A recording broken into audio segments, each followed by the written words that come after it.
everyone, and welcome to Mexic-Arte Museum. My name is Paulina Dosal Terminel, and I am an Education Associate here at Mexic-Arte Museum. We are in downtown Austin, Texas, and we are a contemporary and traditional Latin American, Mexican American, and Mexican art museum dedicated to the preservation, presentation, and collection of Latinx art. Today we are here and we're going to talk a little bit about the holiday we know today as Cinco de Mayo. And we'll talk a little bit about the tradition and history of Cinco de Mayo, how it became to be a holiday, and why we celebrate it here in the US, even though it's a Mexican holiday. So let's go ahead and get started. Behind me we have some banners that we printed here at the museum with prints from our permanent collection, all about Cinco de Mayo and la Batalla de Puebla. But before I can talk about Cinco de Mayo, let's talk about what it means. Cinco de Mayo means the 5th of May, which of course is a date in the calendar, right? So May 5th, today is what, May 3rd? So 2 days from now, on Sunday, will be Cinco de Mayo. And we're not talking about just any Cinco de Mayo. We're talking about Cinco de Mayo in 1862. So we'll go back even further though for right now. We're going to go back to all the way to 1810 to give you a little bit of context about how we get all the way to Cinco de Mayo, 5th of May, which lots of people here in the United States oftentimes confuse with Mexican Independence Day. But Cinco de Mayo is not Mexican Independence Day. Mexican Independence Day is celebrated in Mexico annually on September 16th. Cinco de Mayo commemorates one single battle fought between Mexico and the French, and it commemorates the Mexican victory. So, before we can get there, let's go all the way back in history. We're going to go all the way back to 1810. In 1810, Mexico was called New Spain, Nueva España, and it was controlled by the Spanish Empire. In 1810, Father Miguel Hidalgo y Costilla proclaims Mexican independence in what we know today as El Grito of Independence. And he basically starts the Mexican independence and is known as the father of Mexican independence. What did the Mexican people want independence from, right? So previously they were a Spanish colony, kind of like in the United States there was 13 British colonies, right? So the people of Mexico were colonies of Spain, and they wanted to be independent. And they wanted lots of different things, right? They wanted to be able to have their own country, their own nation as Mexico. Some people wanted to have a democracy. Some people maybe wanted a monarchy. There was many different things that people in Mexico wanted, but the most thing they wanted was to be able to decide what kind of country they were going to be on their own without the influence of foreign countries like Spain or France. So in 1810, we proclaim independence. In 1821, 11 years later, we finally win our independence. And Spain actually doesn't even recognize the independence until, I believe, 1836. But officially, the United States and Great Britain recognized our Mexican independence in 1821. So that's when it's official. So we get our independence. We are a Mexican country, right? But remember I said, what is it that the Mexican people want? Do they want a democracy with a president and maybe like a House of Representatives and a House of Senate and a Senate? Or do we want a monarchy? Or do we want a parliament? Or what kind of government, what kind of society do we build now? That's what the Mexican people had to decide. And throughout this, there's lots of internal struggle, right? Because as we know, Mexico is a country made up of a blending of indigenous cultures with European cultures. So there was parts of the population that were maybe closer to their indigenous culture, and parts of the population that were probably closer to their European culture. So this wide spectrum of people wanted very different things for their life, for their society, for their government, for their economy, etc. So Mexico is inside this internal struggle, deciding what kind of country they're going to be. And while that's happening, in the U.S., in 1846, the U.S. President James K. Polk comes up with this idea of manifest destiny. Manifest destiny meaning that the U.S. has this God-given right to expand, right? To expand from coast to coast, from the East Coast to the West Coast. But the West Coast belonged to who? It was also Spanish territory. So James K. Polk and the U.S. Army during this time stage a kind of little like guerrilla warfare, right? Kind of playing with the borders, stationing troops on borders, right on the border of Mexico and the U.S., slowly inching into the Mexican territory. What happens is a series of wars that Mexico cannot pay for. So to finish the fighting and to really to cease fire, to get the U.S. to stop coming to war, they had actually come into Mexico, not just at the border, but in 1848 they actually came through Veracruz, which was the same port that the Spanish conquistadors came through. And that's when Mexico was like, we can't have a foreign army invading our capital. So in 1848, the president of Mexico sells 54% of Mexico's land holdings to the United States for $15 million. 3 days before ceding the territory, gold was found in California. So, it's a little context. Mexico loses all of its land with probably the most resources, and is still facing internal struggle. This is 1848. The Mexican-American War finishes. In 1857, Mexico enters another war, and this one is more of like a civil war. It's Mexico's civil war finally boiling over and becoming a full-fledged war. We call it La Guerra de Reforma, the War of Reform. And what happens here is that we get two clear parties. We have a conservative party and we have a liberal party.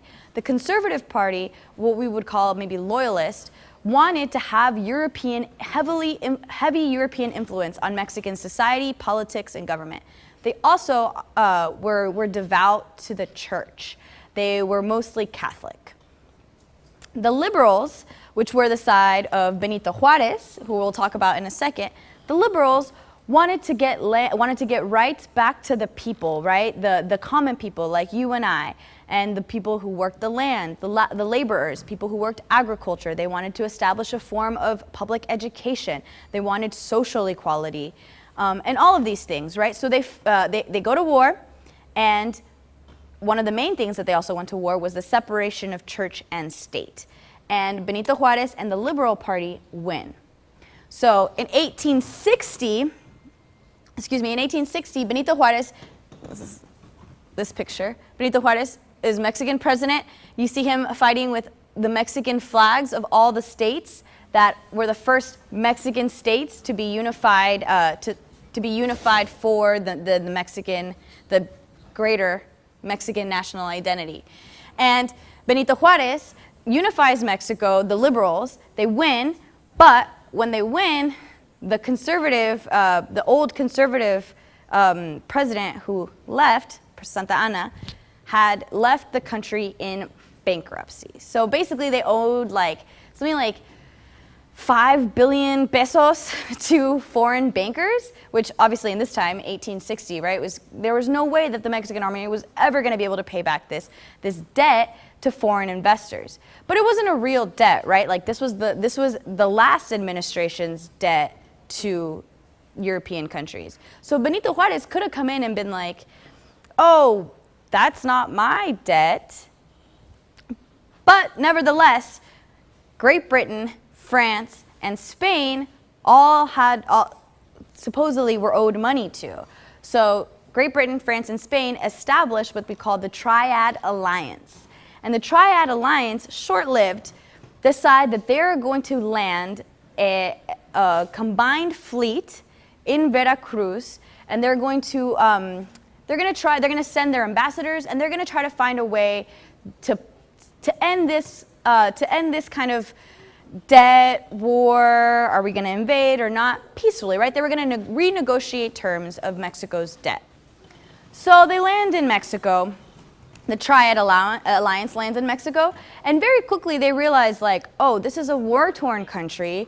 They obviously can't pay back this debt. Maybe we can establish new terms. That's how Great Britain and Spain were thinking. But France, under Emperor Napoleon III, had very, very different ideas and very different orders from their command. So France, the French ambassador, was to come to Mexico, engage in these renegotiation of terms with the Mexican ambassador and the Great Britain and Spain. But then when they left, the French ambassador was supposed to stay and wait for more troops to come. What Napoleon III wanted to do at this point, in 1861, at this point, France was worried about the US expansion, right? It had expanded, it had grown too much. They were the primary power in the Western Hemisphere. At this point, this is after the Louisiana Purchase, France had lost all of its colonies in the Western Hemisphere. And on top of that, Great Britain and Spain had big colonies in Africa and India. So Napoleon III, realizing that he's got an amazing army that's one of the top in the world, says, I want to reestablish France as an imperial nation. I want to make the France Empire as big and as great as it once was, and he was going to start with Mexico. This was all part of what is called Napoleon's grand design. He sent out troops, not just to Mexico, but to Prussia, Crimea, Morocco, and he wanted to establish a French empire that expanded the whole world, making Mexico the Latin American trade hub of the Americas. And so that was part of it. The other part was Napoleon III wanted to stop United States expansion. What was happening in 1861? The U.S. Civil War. So this was a perfect time to weaken the United States by supporting the Confederacy.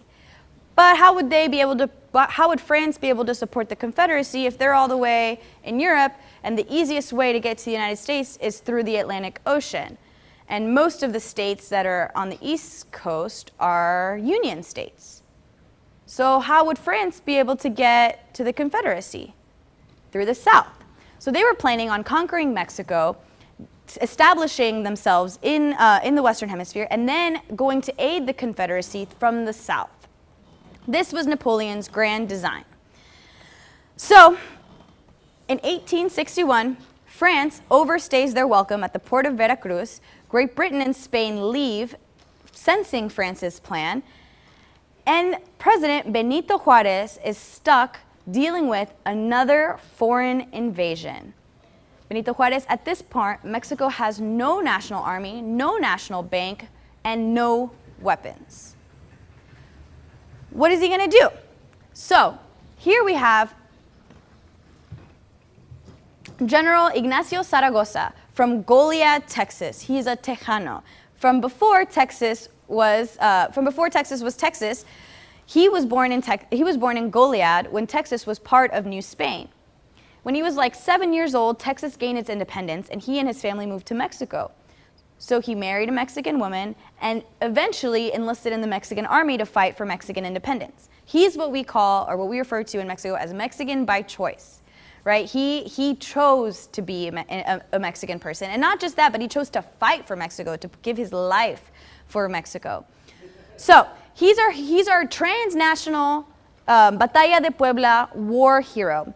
And he's actually he's one of the reasons why Cinco de Mayo is celebrated not just in Mexico, but in the US, because he is from Texas. And when he went to go fight for Cinco de Mayo, he brought 500 Tejano cowboys to fight in the battle from Texas. So Texas was a supporter of Mexico winning in the Batalla of Puebla.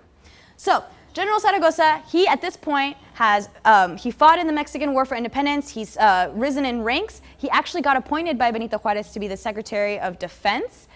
But when the French land in Veracruz, he actually leaves his post to be the general again. So he said, I know you need someone who knows the people. I know you need someone who knows the land. And I know both of those. So I'm going to leave my position here in the capital city, and I'm going to go fight on the front lines and command the army.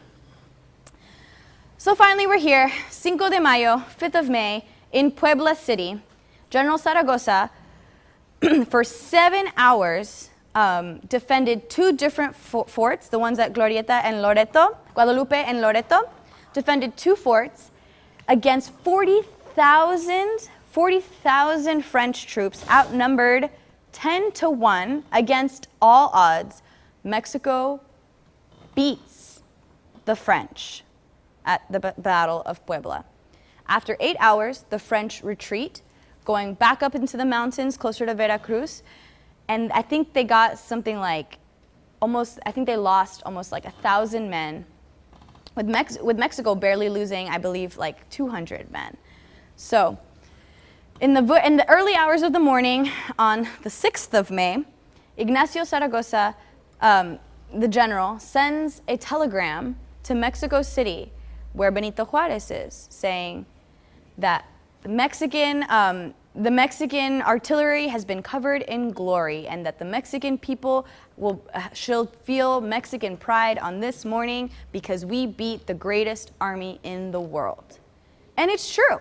They really did beat. At that point, Napoleon III's army was the highest and top ranked in the world. They had just they had just conquered like Crimea, and I believe they were on their way of conquering Prussia. So they were all their soldiers had just been in battle, actually across the sea, whereas Mexico had no national army. So all the people that fought in the Battle of Puebla were actually volunteer soldiers with little to no training.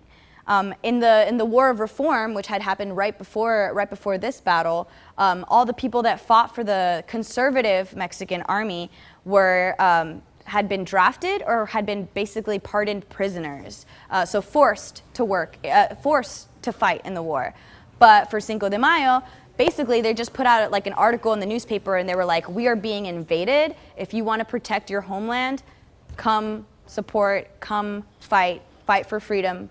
And they did. I think 21 states, which at the time Mexico only had 40 states, so 21 states sent brigades to fight in the Battle of Puebla. So this was the first time that, since more than half of the states joined in the war, this was the first national war that we had a pseudo-national army at.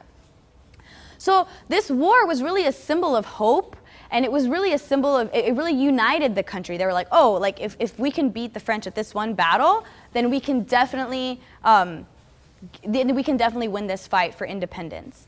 And so, after the Battle of Puebla, the next day, the French retreat. The next year, they come back with 60,000 more troops and a new general.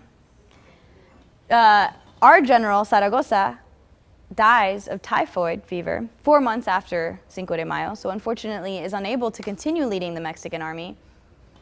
And in 1860, at the end of 1862, Mexico had a French emperor in power.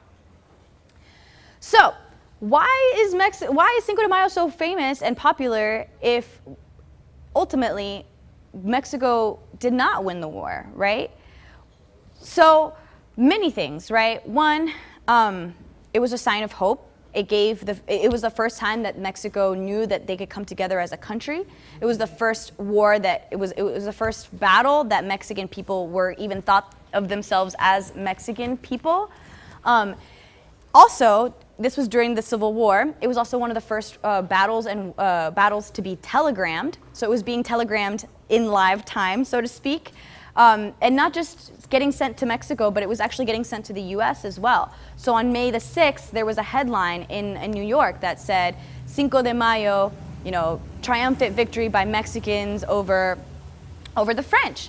And it also gave hope to the Union fighting in the United States. Like, oh, wow, at this point, the Union was losing, and they were like, wow, if such a small, untrained Mexican army can beat this huge European world power, we can do that too.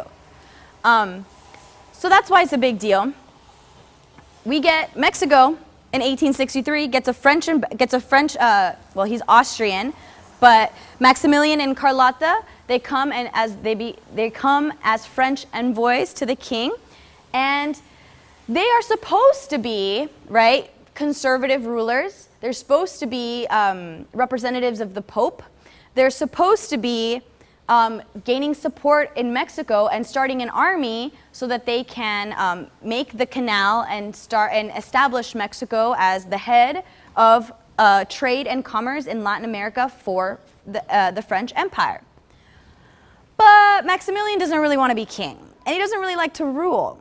I think he likes music. I think he wants to be a musician or something. So he's not the best ruler, and he's also quite liberal, which is not what his supporters in Mexico were. His supporters in Mexico were conservative, and he was liberal. So at one point, he declares that Mexico is a country with freedom of religion, and he lost the support of the Pope. While all this is happening, remember I had said earlier that Napoleon sent a bunch of soldiers to different parts of the world trying to establish his empire. And I believe at this time he was losing one of his battles in Africa. So he withdraws troops from Mexico and sends them to fight his other wars. So Maximilian is left with no support in Mexico and no army. And basically, the people of Mexico at this point are fed up. They're like, why is there a French ruler in Mexico? Why are we not trying to make our country better for the majority of the population, not just the wealthy, not just the European people, but the majority of our country? So after 6 years of French occupation in Mexico, in 1867, Maximilian is condemned to a firing squad. Carlotta is actually sent back to Austria, and the French intervention in Mexico is officially ended. But we are left with Cinco de Mayo. And as I was talking earlier, Cinco de Mayo isn't just a holiday that's celebrated in Puebla where the battle happened. Although typically today, like probably on Sunday, there'll be a Battle of Puebla reenactment happening in Puebla City. So that's common. There'll be like a reenactment.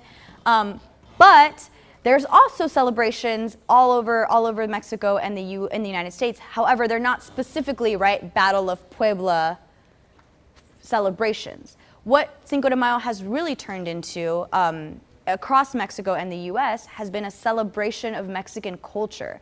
A celebration of Mexican culture and heritage and of Mexican identity, right? So it's the days where we have a fiesta, we try to get together with our families, and we really try to remember, right, that Mexico is a country of mixed races, right? The Mexican race is made up of indigenous races and European races. So we try to celebrate our varied and diverse culture on Cinco de Mayo. And that's something that that the United States has grabbed onto, right? Because during the 1960s and the Chicano Revolution in California and the southwestern United States, a lot of the Chicano people grabbed on to these transnational heroes like Saragosa and like Benito Juarez because of their mixed indigenous heritage, right? Saying like, oh, like these national heroes are just like us, right? In Austin specifically, because Ignacio Saragosa is from Goliad, Texas, the city of Puebla actually donated a sculpture, a monument, and a park and recreation center to the city of Austin. So here we have the bust that's at the recreation center, and down here we have a mural that was painted by a local Austin artist commemorating this friendship between the United States and Mexico.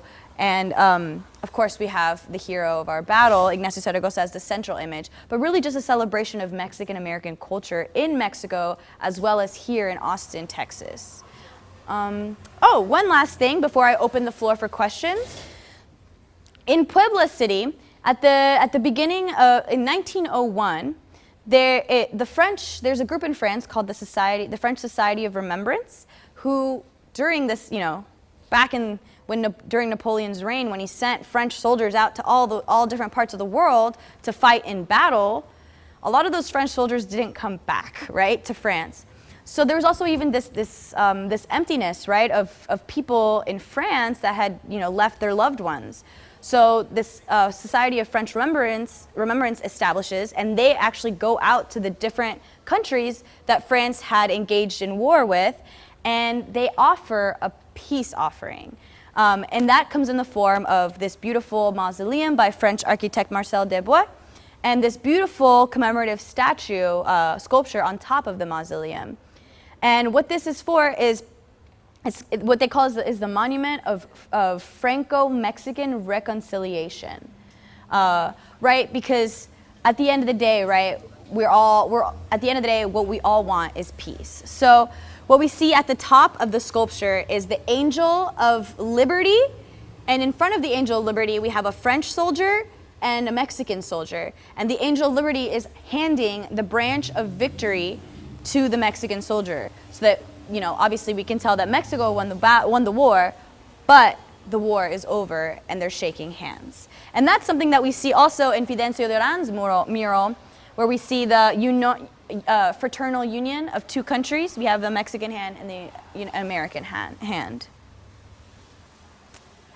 The very last thing I'll talk about too is this is a newspaper here called La Voz in Austin, and this is a publication that came out today. I just got it this morning, and it shows a beautiful mural with Benito Juarez holding the Mexican flag, Mexican army beating the French army. And this is just another example of how, like, we're living in the United States. This is Austin, Texas, but this is something that's on newsstands today. Still trying to remember this important event, this important historical event that happened in Mexico, and celebrating our mixed heritage. Yeah. All right. Well, that's it for the tour. If anyone has any questions, I invite you all to chat, to type them in the chat, and I'll just take them right now out loud. But while we're waiting on some questions, I'm going to go ahead and talk about my outfit, a little bit about my outfit, because my outfit is actually the typical outfit of the city of Puebla. This is called un traje de China Poblana.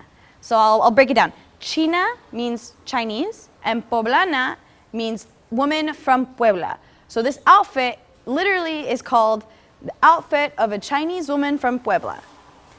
Where did that come from, right? So in the late 1800s, or like mid 1800s, there was a woman in Thailand. Her name was Mira, and she was taken as a slave to Mexico, to the port of Acapulco. There in Acapulco, she's taken in to a family that brings her to Puebla, the city of Puebla. She's then given to a Chinese servant as she's given to him, and they end up actually getting married and freed, and they end up living in their own house. And Latina Poblana, Mira, she used to love to get dressed, and not just any kind of dress. She loved the Mexican culture dress. Excuse me. And what we see is the traditional Mexican huipil, which is this outfit that has embroidery of natural forms like flowers and leaves. She took the huipil and she made it into this beautiful, ornate dress with sequins. So she really was kind of like a Mexican pioneer in fashion, right? La China Poblana. And now, like, I remember my mom used to dress me as a China Poblana every single year for Las Fiestas Patrias, which is when we celebrate, like, Independence Day, any sort of any sort of, like, national holiday. My mom would always dress me up as a China Poblana. It's very common in Mexico to see little girls dressed up with ribbons in their hairs and braids. And it's also very common to see the águila, the eagle, as the central motif, as well as other motifs. So this one is a more traditional one. But this other one that I have here, this is a really old one. This is like 30 years old. It's from the museum's collection. And this is a more European style one, because although we have this central eagle, we also have these beautiful hand-painted dancers in a very European style. And there's a man. Do you have any questions? Yeah. What are some of the foods that are part of the celebration? Sure. So I would say Mexican cuisine, it's not like specifically a holiday like how you would say like in maybe like Christmas or like during the Independence Day, where food is like a central theme of the celebration. But Mexican people love to eat. And what I would say is for Cinco de Mayo, any sort of food from Puebla is common, right? So that you get your chile poblano, you have mole, all the foods that are typical of the city of Puebla, I think are great, would be the best Cinco de Mayo foods. Yes. Any other questions? Cool. So I'll talk a little bit about our museum. And so if you're ever in Austin, I please invite you to come visit us. We're right in downtown Austin, Texas on 5th and Congress. We're open 7 days a week from 10 a.m. to 6 p.m. And we basically switch out exhibits every 3 months, switching from our permanent collection to visiting artists. Right now we have a permanent print exhibit up and a drawing exhibit up. And we try to have lots of events throughout the year, but one of the ones that we just recently had 2 days ago, which specifically celebrated Puebla and the tastes of Cinco de Mayo, is our annual Taste of Mexico. And I'll show you a little piece of art from this. This was made by our designer here at Mexic-Arte, but it was made in the typical ceramic art of Puebla, which is the talavera, which is this blue and white ceramic art. And this was from Taste of Mexico this year. Because it was so close to Cinco de Mayo, we actually had it themed with the city of Puebla. So we had, like I said, lots of chile poblano, lots of mole, lots of camotes. It was a really, really good time. Yeah.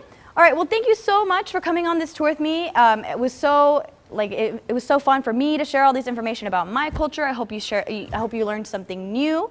And I hope that if you go out on Sunday and you go to any Cinco de Mayo fiestas, you remember a little bit of about what we learned today, and you take that with you. If you're ever in Austin, I hope to see you at Mexic-Arte Museum. Thank you, guys. Bye.